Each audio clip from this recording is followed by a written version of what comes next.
साथियों, सनातन धर्म में अहिल्या सती सावित्री महिलाओं का एक परफेक्ट उदाहरण है, लेकिन कुछ अपने उनके ऐसे डिसीजंस थे और कुछ पुरुषों के चलते उनका जीवन बर्बाद हो गया। और जो सनातन धर्म पर कीचड़ उछालते हैं उनको तो बस एक कारण चाहिए होता है। उन्होंने इस प्रकरण को उठाया, अहिल्या प्रकरण को, और आरोप लगाया कि जो इंद्रदेव हैं उन्होंने अहिल्या का रेप किया था। जो हिंदू देवी देवता होते हैं वो रेपिस्ट होते हैं। और अगर आप भी इस कथा को ऊपर ऊपर पढ़ गए, ध्यान नहीं दिए, तो आपको भी ऐसा ही लगेगा। नमस्ते दोस्तों, आप सभी का हाइपर क्वेस्ट के एपिसोड नंबर 110 में स्वागत है। साथियों, हम अपने चैनल के माध्यम से सनातन धर्म पर लगने वाले जो भी आक्षेप है उनका खंडन करते हैं। जैसे शिव जी पर प्रश्न उठते हैं, हमने उसका खंडन किया।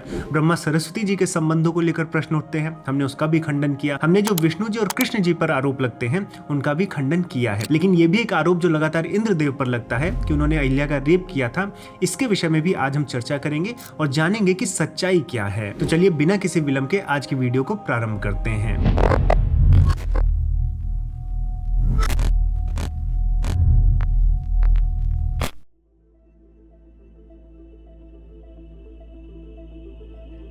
तो साथियों, सबसे पहले हम देखेंगे कि ये इंद्र अहिल्या जो प्रकरण है, ये जो पूरी कथा है, ये कहाँ आती है, और उसके बाद कथा को दो दृष्टिकोण से, यानी कथा के दृष्टिकोण से भी और जो उससे हमें शिक्षा मिलती है, जो उसका दार्शनिक दृष्टिकोण है, दोनों को मैं डिस्कस करूंगा। तो साथियों, जो कथा है इंद्र और अहिल्या की, इसके जो सबसे पुराने वर्णन है उनमें से एक वर्णन हमें वाल्मीकि रामायण के बालकांड के 48वें और 49वें अध्याय में देखने को मिलता है। तो कथा पहले हम समझते हैं, फिर हम उसका सार समझेंगे। तो साथियों, कथा ऐसी है कि जो अहिल्या जी थी वो ब्रह्मा जी की बेटी थी और फिर उनका विवाह महर्षि गौतम से हुआ था। तो जब महर्षि गौतम से उनका विवाह हो जाता है तो इंद्र इससे बहुत जल जाते हैं, क्योंकि अहिल्या बहुत सुंदर थी। ऐसा माना जाता था कि जो स्वर्ग की सबसे सुंदर अप्सरा है, यानी कि जो उर्वशी हैं, उनसे भी सुंदर अहिल्या थी। और अहिल्या का विवाह चूंकि महर्षि गौतम से हो जाता है और महर्षि गौतम जो होते हैं वो अहिल्या से थोड़े बड़े होते हैं, तो इस कारण देवराज जो इंद्र होते हैं ये बहुत जल जाते हैं कि जो वर मिला है अहिल्या को वो सुटेबल वर नहीं है, मुझे उनका वर होना चाहिए था, क्योंकि मैं तो देवलोक का राजा हूँ। तो ऐसी एक जलन देवराज इंद्र के मन में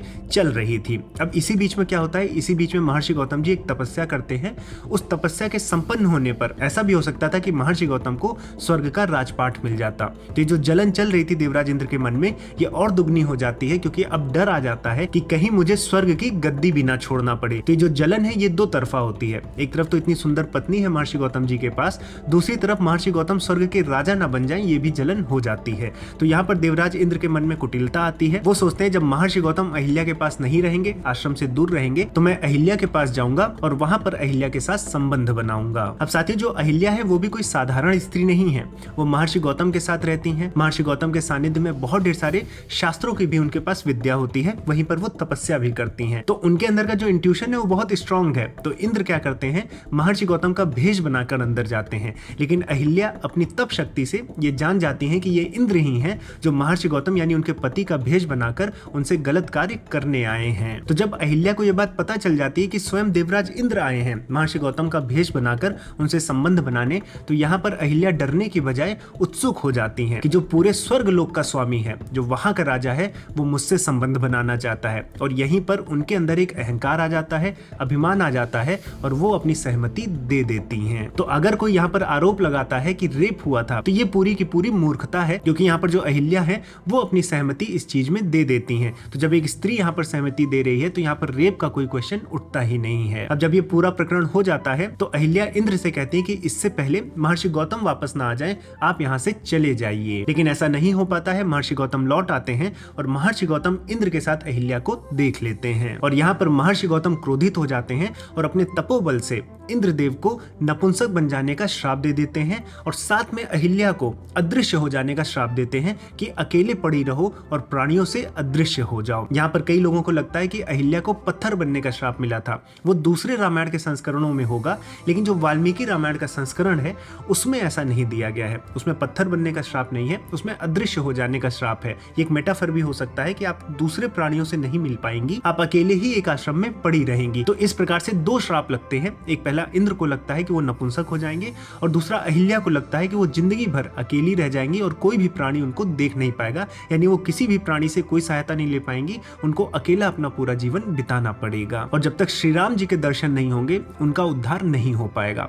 और जो वो बात है कि वो पत्थर बन जाती हैं और श्री राम जी के जब चरण लगते हैं और उनका उद्धार हो जाता है, वो भी एक वेरिएशन हो सकता है इस कथा का, लेकिन जो मूल वाल्मीकि रामायण है उसमें अदृश्य हो जाने का ही श्राप मिलता है। और ऐसा श्राप देने के बाद महर्षि गौतम अपना आश्रम छोड़कर फिर हिमालय चले जाते हैं और वहीं पर अपनी तपस्या कंटिन्यू करते हैं। तो ये कथा मैंने पूरी की पूरी आपको बता दी है, तो इसमें कहीं भी किसी भी प्रकार से ऐसा नहीं सिद्ध होता है कि यहाँ पर इंद्र ने अहिल्या का रेप किया था। यहाँ पर अहिल्या को पता था कि इंद्र ऐसा कार्य करने जा रहे हैं और अहिल्या ने अपने मन में सहमति दे दी थी, क्योंकि उसके मन में ये अभिमान, ये अहंकार आ गया था कि इंद्र जो हैं वो इतने बड़े स्वर्ग के राजा हैं और वो उनसे संबंध बनाना चाहते हैं। इस बात से प्रसन्न होकर उसने अपने मन में ही सहमति दे दी थी। तो साथियों, आप सभी को कथा समझ में आ गई होगी और कथा के दृष्टिकोण से भी पता चल गया होगा कि इसमें रेप जैसी कोई बात नहीं हुई है। लेकिन साथियों, मैं कथाओं को कथाओं की तरह लेता हूँ, मैं बहुत ज्यादा एज इट इज नहीं मानता हूँ कि ये चीजें हुई होंगी। मैं इसको सिंबॉलिक देखता हूँ और इससे बहुत ढेर सारी शिक्षाएं मिलती हैं। इसमें एक बहुत गहरा अध्यात्म छिपा हुआ है, आइए उसको डिस्कस करते हैं और दार्शनिक दृष्टिकोण से मैं आपको समझाता हूँ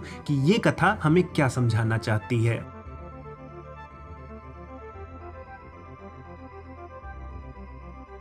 साथियों, कथाओं के प्रायोजन को समझना बहुत आवश्यक होता है, क्योंकि अगर आप कथाओं को एज इट इज लेंगे, लिटरल लेंगे, तो ऐसे बहुत ढेर सारे प्रश्न उठेंगे जिनका आप साइंटिफिक आंसर नहीं दे पाएंगे। जैसे एक कथा है कि भगवान गणेश जी का सर कटा था, फिर उनके सर की जगह एक हाथी का सर लगाया गया था। अब ये हम भक्ति भाव से या आध्यात्मिक दृष्टिकोण से एक्सप्लेन कर सकते हैं, लेकिन जब आप साइंटिफिकली एक्सप्लेन करने जाएंगे तो आप एक्सप्लेन नहीं कर पाएंगे। हम मेडिकली प्रूव नहीं कर पाएंगे कि ऐसी सर्जरी हो सकती है कि एक हाथी का सिर इंसान के धड़ पर लगाया जा सकता है। तो इसीलिए आपको प्रायोजन समझना है, अध्यात्म समझना है, दर्शन समझना है, और ये तभी समझ में आएगा जब आपको पता हो कि ब्रह्म क्या है, जगत क्या है, आत्मन क्या है, विद्या क्या है, अविद्या क्या है, इतनी ढेर सारी चीजों के बीच का संबंध कैसा है, और उसी को हम अपने शिक्षण मैप पर पढ़ाते हैं। और साथियों, आज अंतरराष्ट्रीय योग दिवस है और इस योग दिवस को मनाते हुए हम अपने योग दर्शन के कोर्स पर कुछ डिस्काउंट दे रहे हैं, जो आज और कल उपलब्ध रहेगा। इस डिस्काउंट को प्राप्त करने के लिए आप योग 21 कूपन कोड को यूज कर सकते हैं। आप किसी भी कोर्स में इनरोल कर सकते हैं। दर्शनों के ज्ञान से, उपनिषदों के ज्ञान से आपको समझ में आएगा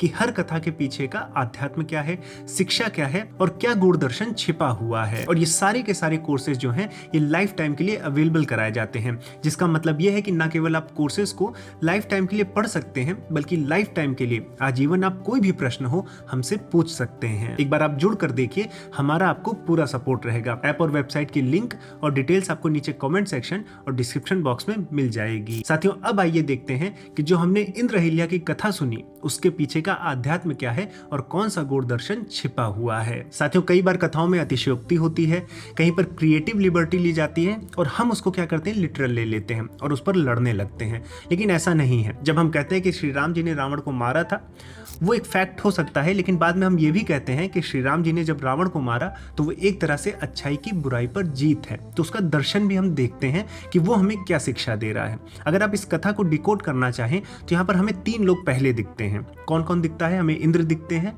हमें अहिल्या दिखती हैं, हमें महर्षि गौतम दिखते हैं। ये 3 चीज जो है ये हमारे शरीर में ही है। ये 3 चीज क्या है? अगर आप इंद्र देखें, इंद्र अगर आप इसको शाब्दिक रूप से भी देखें तो जो हमारे इंद्रियों के राजा हों। इंद्रियों के राजा कौन होता है? हमारी आत्मा होती है, क्योंकि आत्मा इन्हीं इंद्रियों के माध्यम से, जो हमारी कर्मेंद्रियां हैं, जो हमारी ज्ञानेंद्रियां हैं, इनके माध्यम से जीवन का मोक्ष और भोग करता है। तो आत्मा राजा हुई। हम आत्मा को इंद्र भी कहते हैं, चाहे वो मुंडक उपनिषद हो, चाहे वो केन उपनिषद हो, दोनों जगह पर आत्मा को इंद्र कहा गया है। तो इंद्र क्या हो गई? आत्मा हो गई जिसके इंद्रियां जो हैं सेवक हैं। तो इंद्र जो है वो हमारे क्या हो गए? वो हमारी पूरी एग्जिस्टेंस हो गई, हमारा सेल्फ हो गया। तो इंद्र वो हो गए।